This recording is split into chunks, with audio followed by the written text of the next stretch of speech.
Welcome to today's session. In this tutorial, we'll explore how to take a flat array of objects that reference one another and transform them into a nested structure. This is useful for organizing comments in forums like Reddit. Let's get started.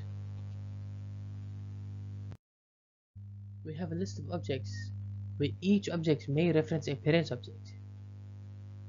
Our goal is to organize this data into a structured, hierarchical format, where children are nested inside their respective parents.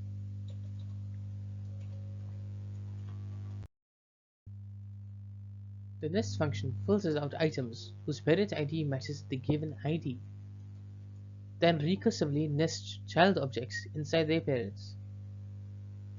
This method effectively organizes our data into a structured format.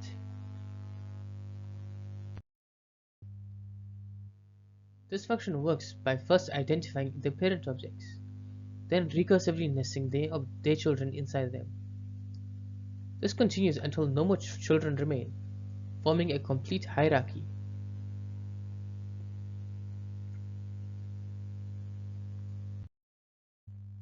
This example demonstrates how objects are assigned as children of their respective parents. We can see that object 2 is a child of 1, and object 4 is a child of 2.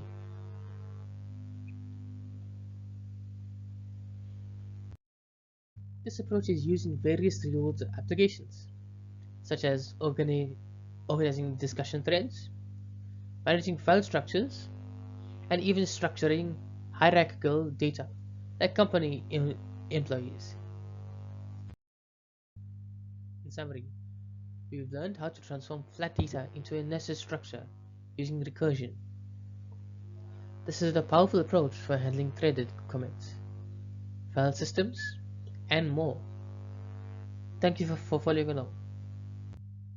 Thank you for watching. If you enjoyed this video, please make sure to like, share, and subscribe for more JavaScript tutorials.